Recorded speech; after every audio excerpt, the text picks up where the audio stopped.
so I've been keeping half an eye on Russian propaganda, and occasionally they come out with an absolute doozy.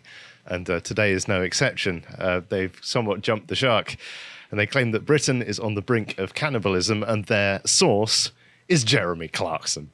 Hey, look, it's a pretty good source. Don't you know he's a farmer? I mean, that's true. But it's quite funny reading. And I just want to read this. So the Russian propaganda was saying, you see, their morals, their code, it's a bad joke, dropped at the first sign of trouble. They're only as good as the world allows them to be. We'll show you. When the chips are down, these civilized people, they'll eat each other. Oh, wait, that wasn't Russian propaganda. That was Heath Ledger's Joker. Easy mistake to make. Also, I was imagining that being a Russian living in the Soviet Union, frankly. Well, we'll get into that. But this is Russian propaganda. A Russian news outlet has claimed the rising cost of living in the UK may soon tip the country into a cannibalism. Okay, cool. I'm listening. Looking around the office, seeing who I can get a good cut off already. The television channel, owned by Putin-backing businessman Konstantin Malofeev, quoted Clarkson's Sunday Times column at length, in which the broadcaster wrote, "Politicians say they're monitoring the situation, which means they aren't doing anything at all, but one day they will have to, because while people can live without heat or clothing or even sex, they cannot live without food. Hunger makes people eat their neighbours."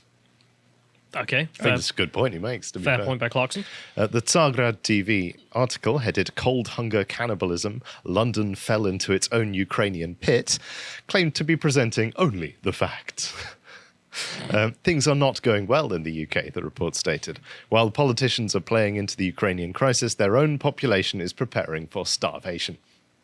I mean, this does sound like a translation error gone bad. It does, doesn't it? It's like they're reading the... Oh, God. Terrible. Dear. I mean, I don't know many people I know who are preparing for starvation.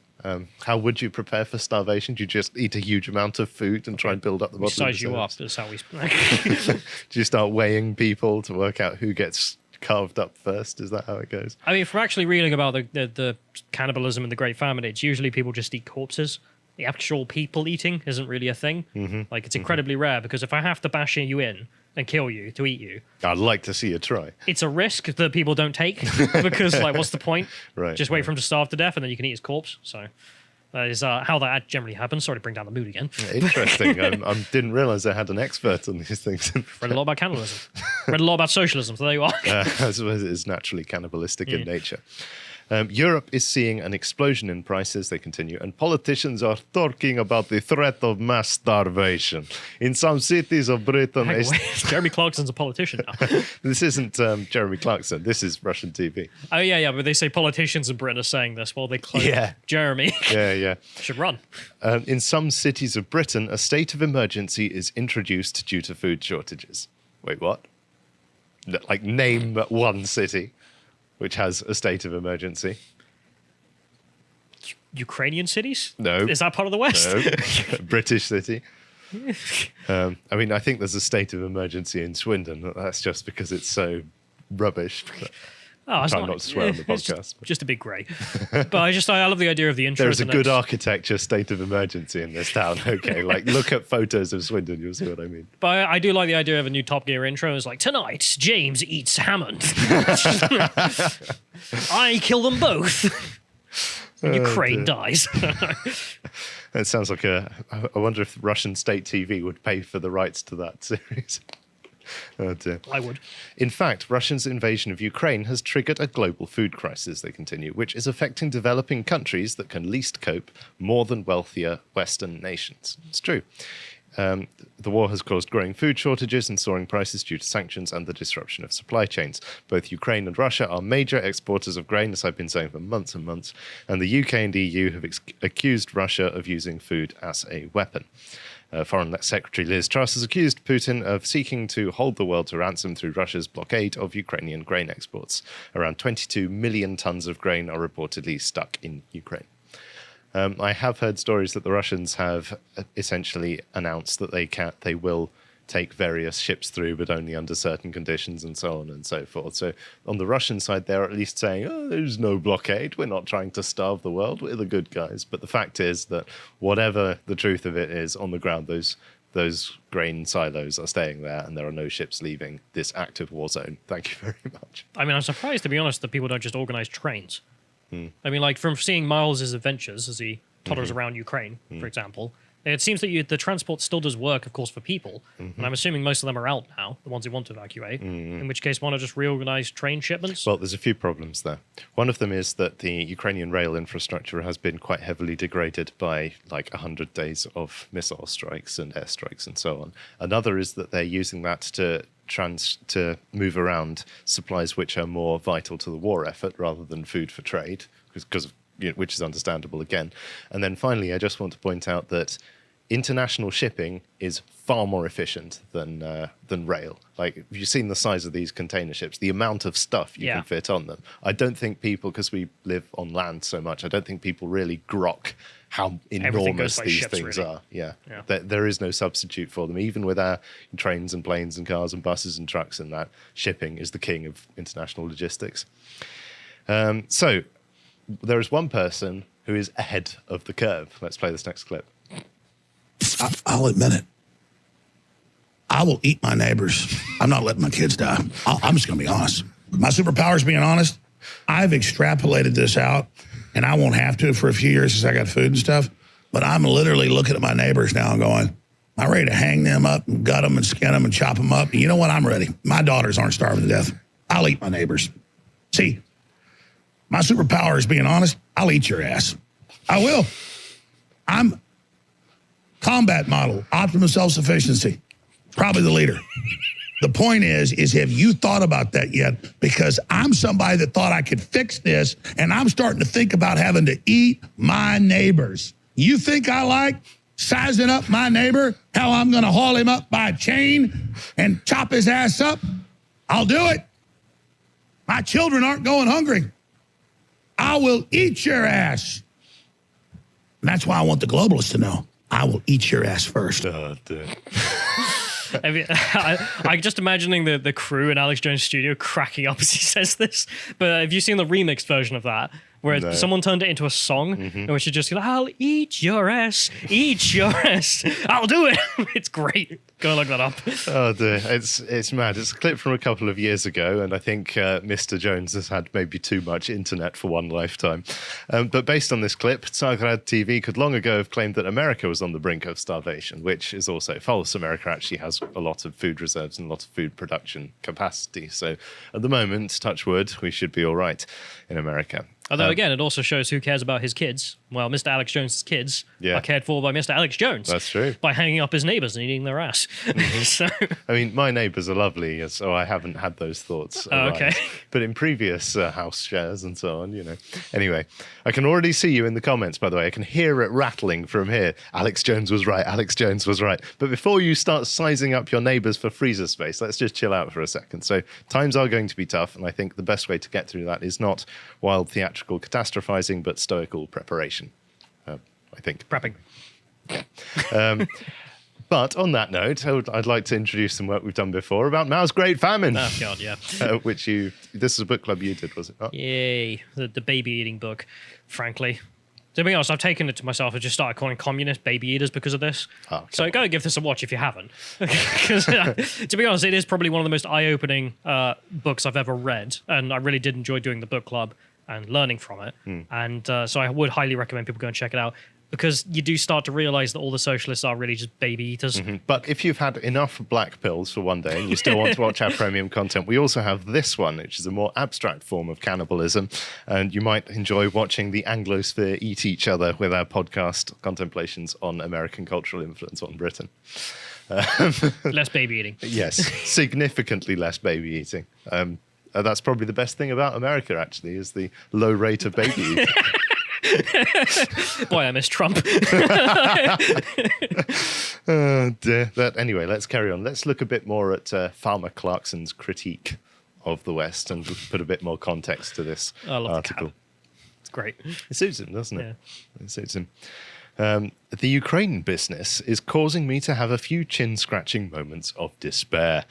I don't pretend to be an expert in geopolitics any more than I pretend to be a farmer, but I really think the world has slipped into a pair of margarine trousers and is now hurtling down a well-watered slide into the pit of hunger, misery, and death. That's not very optimistic, is it? Well, it's Clarkson. I used to watch Clarkson to have a laugh on Top Gear, not to get dire prophecies of imminent famine. No? Oh, I thought it was a... I don't know, I prefer his dark humor, but okay. Let me run you through my thinking, he continues. The conflict and the sanctions and all of the other flotsam and jetsam that hurtle around a war zone have caused gas prices to skyrocket. You know this, of course, because it now costs £1 million to heat your house and £20,000 to cook a lamb chop. Poetic license detected. I know it too, because chemical fertiliser has gone from about £250 a tonne last year to about £1,000 a tonne now. And that's also true. I remember reporting on, I think, November, December last year about the issue with Belarusian potash, which is one of the primary ingredients of a lot of types of fertilisers. And that squeeze hit long before Ukraine crisis. But then when that hit, that's another load of supplies taken out of the global supply chain. Anyway. Naturally, because you don't need fertilizer, you don't care. Yep. Generally true. Yep. But you should care, because soon you're going to go to the supermarket and all you'll be able to buy is an out-of-date copy of Auto Express magazine and maybe 20 Benson and Hedges. And then, on the way home, you'll be murdered. Yep. I mean, that's why I like Clarkson, frankly. Just Right. the way he writes and talks is fantastic. It's just like, yeah, well, you don't buy us, you don't care, but then, you'll be murdered. I mean, that is a good reason to care. I think he's Yep. definitely appealing to us there. The problem is that next year, many farmers will decide that because of the costs involved, they'll use less fertilizer. I think they're already making that decision, actually. Some will doubtless try to use none at all. Others will try to use cardboard or lawn clippings or feces instead. Either way, they will produce less food. Some farmers, I know of 3 in my area alone, have already decided to fallow their fields next year and grow nothing at all. Nothing at all. Stupid, sexy farmers. But that's quite alarming. One thing I've heard is that there are farmers who are fallowing their fields and selling the fertilizer stocks they've got because it's a good price. Obviously, if that's happening globally and that's a supply chain problem, that's a big problem. Yeah. But it's also just a global issue. I remember, I think it's Internet Historian put it best. Where he was talking about the lockdowns and the effect that had on farming. Because, of course, like you sell all your stuff and then no one buys it because of global lockdowns. But you can't just stop. Like you have to replant them and then destroy your crop because no one has brought it. And you just keep doing that. And it's just like, okay. So everything's gotten terrible for the last 2 years and then this hits. I can imagine a lot of people just being like, yeah, I won't grow anything. Screw it. I imagine that might actually just genuinely be true. I don't know. I think I would go the other way. Certainly, I think for consumers, it's good to plant, maybe plant a potato patch, put some tomatoes in, that sort of thing. You never know. It's probably tastes better than your neighbor. I'm just saying. Have you seen that? Anyway. And this is not just happening in the UK. It's a global phenomenon, and it could well result in there being maybe 20% less food in the shops than is necessary. That's bad. And then it gets worse because between them, Russia and Ukraine grow more than a quarter of global wheat exports. They are also responsible for about half the sunflower seeds we use, which is why already sunflower oil is being rationed in Britain. That is actually true. It's actually true. There are restrictions on sunflower oil. But, I mean, there is an argument that food waste in this country has been a problem for decades. A lot of the stuff that ends up on shop shelves, supermarket shelves, gets thrown away because it passes its use-by date or sell-by date or so on. And actually the amount of food that we produce as a world, that we buy as a nation, is vastly greater than what we actually consume. So one thing that I can predict is we do actually have a reasonable buffer of expectations to necessities. I expect what's going to happen is that there's going to be a lot less food waste this year. I would like to think so anyway. But then it is also possible that the whole sell-by-date system, etc., is so inflexible that we will farcically be throwing away food while people are starving, even more than usual. So thanks to the war, we lose a lot of the grain we need, and then, due to the cost of fertilizer, we lose 20% of what's left. Prices are already going up, not by 7% or 10%, but by a massive 37%. And the World Bank says it won't stop there. They call it a human catastrophe. Yeah, so you might want to start weighing your neighbours up after all at that rate. Goodness me. Better have good neighbours. Yeah, and if we go to the next one, to prove that this is not just some random crank speculating, scroll down slightly. This was the Economist front page for this week. The coming food catastrophe, and they have 3 stalks of what look like wheat, but if you look closer, do you notice something? They're all skulls. They're all skulls. Yeah. That's not ominous at all, is it? And I know that saying food shortages are coming is like the media equivalent of shouting fire in a crowded theatre, but it does seem that the doomsayer, the naysayer, is right occasionally. Well, it's the difference between saying there's no more toilet paper and the farmers saying I'm not growing any food. Because the toilet paper will be back. Don't worry about it. It just takes a lot of space. But the I'm not growing any food. Okay, well then in the future there'll be less food. Is a very simple thing. Yeah, I don't think we have a big enough reach to cause panic buying of supplies and shop supplies, and I think it would be prudent to have a stockpile, whoever you are, wherever you are, for this sort of thing, because we don't know what the future could be. It might be that this is a big scare story that everyone is overestimating because of factors that are intrinsic to the global supply chains that if you know about and blah, blah, blah. It turns out actually we'll be fine. We'll be okay. We'll get through it. Entirely possible. It could be that people rise to the challenge and they do indeed dig for victory, in a sense. You know, they get their potato patches in order and so on. There are many variables coming next. I think we will see tough times, but it's up to us as a generation to deal with it. If you appreciated that segment from the podcast of the Lotus Eaters, you can go to lotuseaters.com to check out all the content we have on the site. Such as this video, Boris was elected as a radical, from Carl. And if you want to follow what else Carl's putting out, you can follow him on Getter at Carl Benjamin on Getter. Thank you and goodbye.